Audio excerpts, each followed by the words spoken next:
गिबियावनो आङो रादाब नायगिरिजों लोगोसे रादाब बुथुमगिरि नोंथांमोननिसिम आंनि धोरोमारि खुलुमनायखौ बावहरग्रोबाय। नंगौ जोङो साननैनि हाबाफारि लानानै 3 आरो 4 जानुवारि 20थि बोसोरसालिया जथुमा गरायस्वर बियाब दुलाराय बाथौ गौथुमनि जि बोसोरसालिया जथुमाखौ साननैनि हाबाफारिजों जोङो मेहेरगोनां खुंफुंनो लाहार फाहार खालामदों। जोङो साननैनि हाबाफारि बायदियै जोंहा गिबि सानाव जोंनि जि जोंहा बाथौ थारनाय दं, बेनि उनावहाय जोंहा हाबाफारि बायदियै जोंनि आर'ज फुंबिलिनि आर'ज जागोन। फुंबिलि आर'जनि उनावहाय जोंहा बेवहाय जोंनि जि हाबाफारि जोंनि जामुंसालि बेखेवनाय, जौस्रां बेखेवनाय, बेखिनि हाबाफारिया जोंहा जालांगोन। बेनि उनावनो जोंनि गरायस्वर बियाब बाथौ गौथुमनि जि लाइमोन आफाद, बे लाइमोन आफादनि मोनसे जोंहा सावरायमेल दं, माने सेमिनार। बे सेमिनारा जाहैबाय जों लाइमोनफोरखौ लानानै मोनसे एवारनेस आरो मोनसे सांग्रांथि लाबोनायनि मोनसे हाबाफारि लादों। बेवहाय जोङो बेखेवगिरि हिसाबै जोङो मानगोनां रातुल शर्मा बिथाङा स्टेट बिजेपि सेक्रेटारि, बिथांखौ जोङो बे लाइमोननि जि मेल बेखेवनाय, बे मेल बेखेवनाय हाबाफारिखौ जोङो लिंना लाबोदों। बेजों लोगोसे जोङो बेवहाय जोंनि जि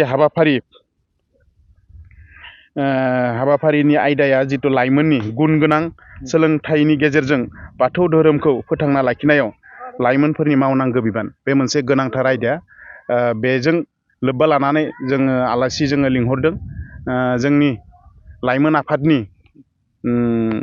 लेङाइ आफादगिरि रतेन्द्र बसुमतारी बिथांखौ जोङो आलासि महरै लिंदों। लोगोसे आरो जोंनि मिरु बाथौ गौथुमनिनो लाइमोन आफादनि बोसोनगिरि बिथां राजेन बर' बिथाङा जोंनि गेजेराव फैगोन। दा बे लेखायैनो जोङो जोंनि गरायस्वर बियाब बाथौ गौथुमनि सिङाव थानाय जेसेबांखि जोंनि लाइमोन सेंग्रा सिख्ला उथिबोनाय गथ' उन्दै उन्दै बिथांमोनखौ जोङो खावलायगोन जाहाथे बे मेहेरगोनां हाबाफारियाव बाहागो लायो।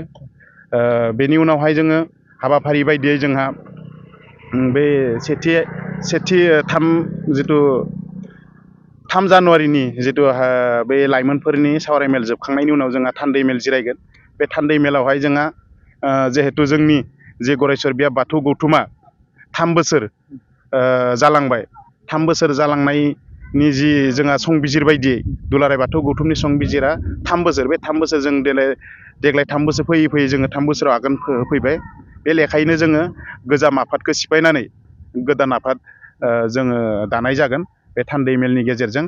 ओंखायनो आं खावलायगोन जोंनि गरायस्वर बियाब बाथौ गौथुमनि मोनफ्रोमबो गामिनिफ्राय मानगोनां आफादगिरि आरो नेहाथारि, मानगोनां लाइमोन आफादनि आफादगिरि नेहाथारि गासैखौबो जाहाथे बे थान्दै मेलावहाय बाहागो लागोन, आं बेखौ मिजिंथिबाय।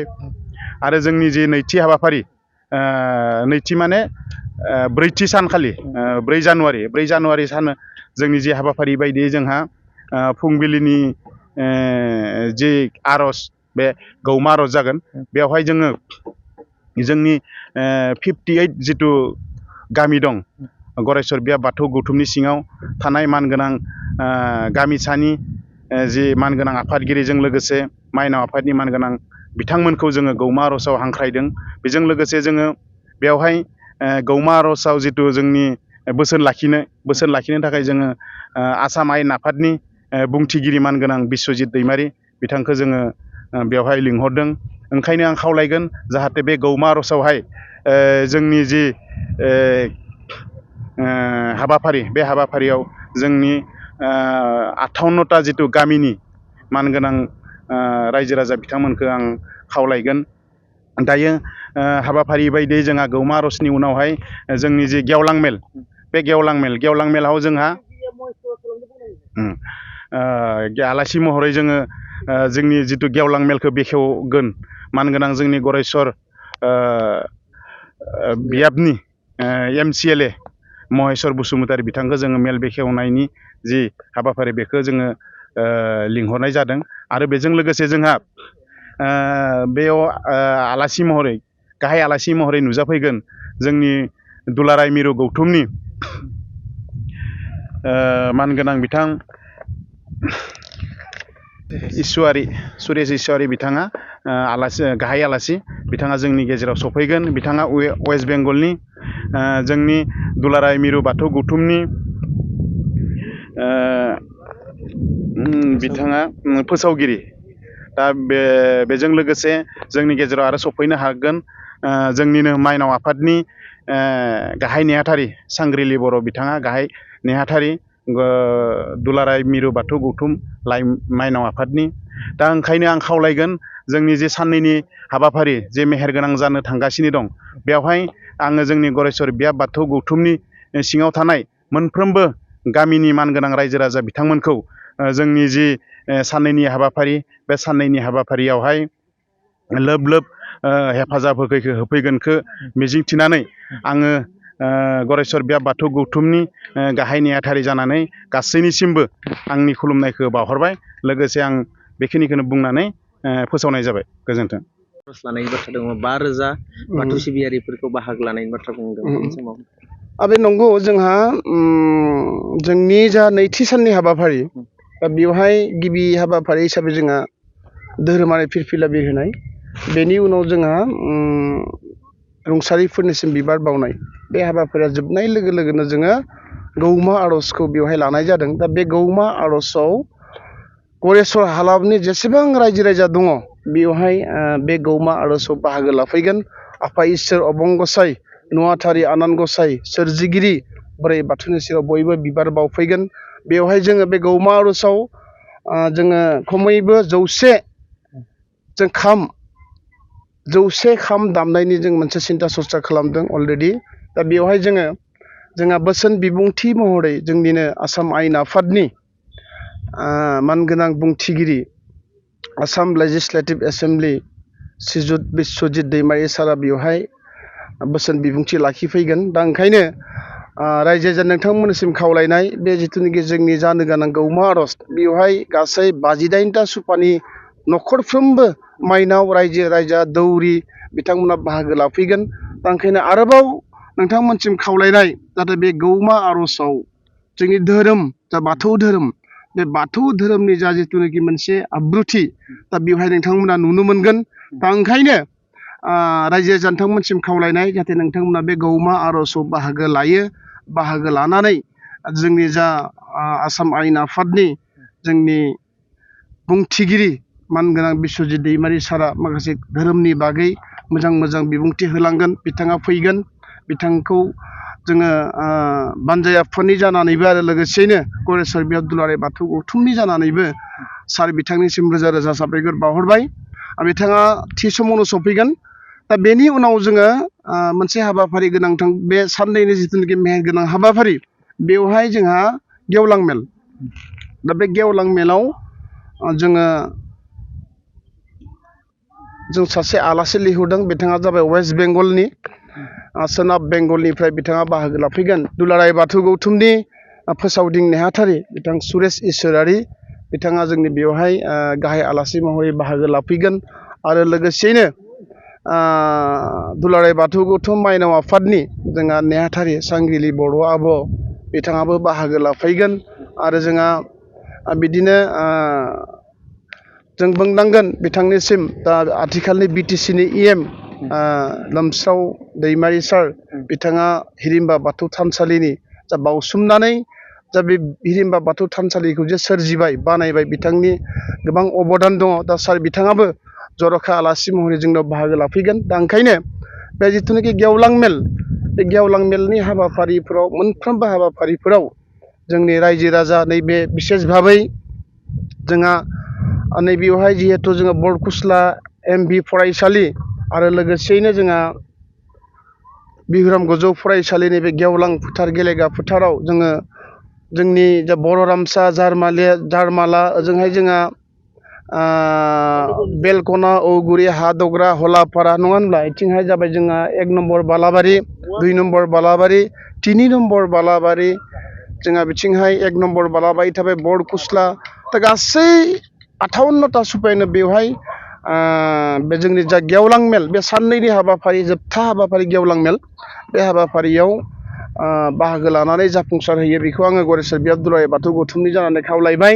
आरो जोंहा जोबथारनायाव बै सानखालि मोनाबिलि समाव जों मोनसे जायगानिनो ओनसोलनिनो मोजां मोजां उथिफुनाय मेथाइ खनगिरि बिथांमोननि मोसानाय मुसुरनाय रोजाबनायखौ जोङो मोनाबिलि हारिमु बिलिफां आयदायाव जोङो दिन्थिफुंनाय जागोन। ओंखायनो जाय बिथांमोना जोंहा मोनसे दारिया हारिमु दालाइ आफाद दङ बिथांमोनजों जगाजग लानानै नैबे ओनसोलनि उथिफुनाय लाइमोन सेंग्रा सिख्लाफोरा बे जिथुनाखि हारिमु बिलिफां आयदा बेवहायबो बाहागो लानो हागोन बेखिनिखौनो खावलायनाय जाबाय।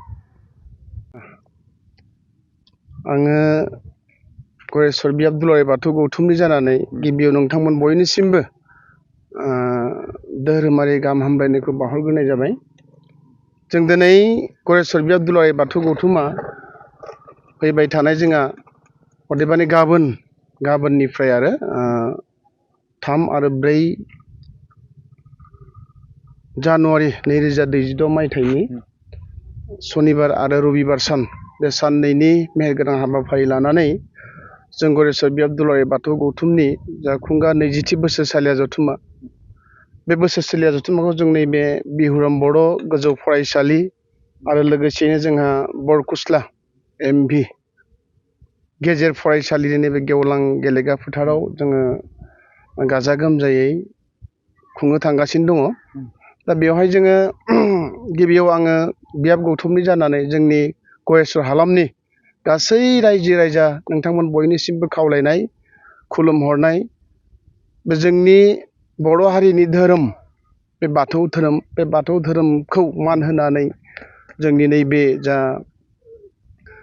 गाबोननिफ्राय जानो गोनां खुंगा 20थि बोसोरसालिया जथुम्मा बे जथुम्मायाव जोंनि गासै गामिनि गरेस्वर हालामनि रायजो राजा लोगोसेयैनो जोंनि 58टा सुपानि मानगोनां दैदेनगिरि गामि सामलाय आफादनि दैदेनगिरि आफादगिरि नेहाथारि जोंहा माइनाव आफादनि आफादगिरि नेहाथारि बेल' नङा जोंहा एखेबारे गामि सामलाय आफादनि मोनफ्रोमबो गामि सामलाय आफादनि जोंहा गासै दैदेनगिरि रायजो राजा नोंथांमोन माइनाव आफादनि जोंहा दैदेनगिरि गासै आर'ज दैदेनगिरि नोंथांमोन माइनाव नोंथांमोन आरो बेजों जोंहा मा होनना बुङो मोनफ्रोमबो गामि दफानि गोथार बाथौ थानसालि बे गोथार बाथौ थानसालिनि जोंहा दौरि दौसि बावगिरि नोंथांमोन आरो बेजों लोगोसेयैनो जोंनि जा गरेस्वर बियाब दुलाराय बाथौ गौथुमनि गुबै आफाद लाइमोन आफाद माइनाव आफाद दौरि आफाद बे मोनफ्रोमबो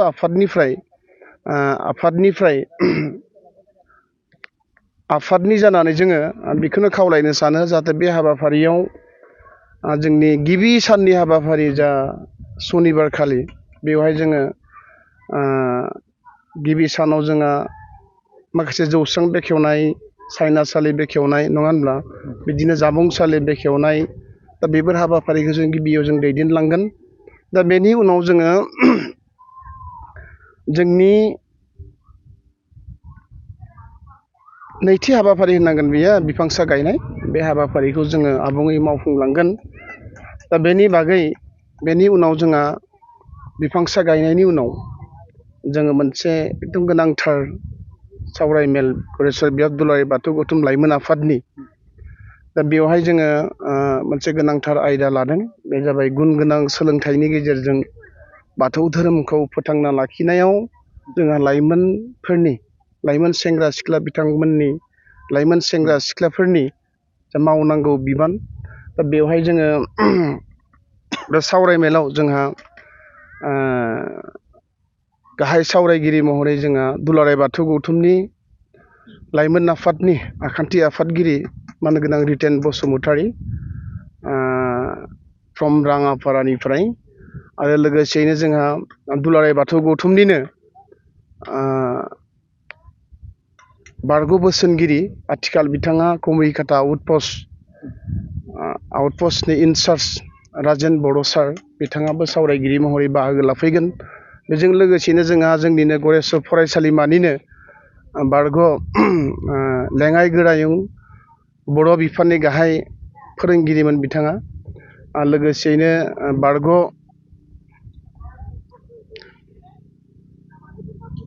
लेङाइ गोरायुं मानगोनां उमेश बर' सार बिथाङाबो बेवहाय बे जा सावरायमेल बे सावरायमेलाव बाहागो लाफैगोन। दा जोंनि बे सावरायमेलनि थांखिया जाहाथे जोंहा बे गरेस्वर हालामनि लाइमोन सेंग्रा सिख्लाफोरनि गोसोआव जे धोरोमनि बागै नङा होनब्ला बे धोरोमनि बागै जोङो बिथांमोनखौ गियान सोलोंथाइनि बिथिङाव माबोरै जों गावखौनो लाइमोनफोरा सासे मोजां मानसि जानो हायो बेनि सोमोन्दै जों गुवारै सावरायलायनाय जागोन। दा बेवहाय आं खावलायो जोंनि गासै गरेस्वर हालामनि लाइमोन सेंग्रा सिख्लाफ्रा जाहाथे बेयाव बाहागो लायो बेखौ खुथारै आं खनले गरेस्वर बियाब दुलाराय बाथौ गौथुमनि जानानै खावलायहरबाय। आरो बेनि उनाव जोंहा बिदिनो बे सावरायमेला जोबनाय लोगो लोगो 3 आरो 4 रिंगानि गेजेराव जों गरेस्वर बियाब दुलाराय बाथौ गौथुमनि जा थान्दै मेल बे थान्दै मेलनि मुं थिसननाय हाबाफारिखौ जोङो जागायगोन।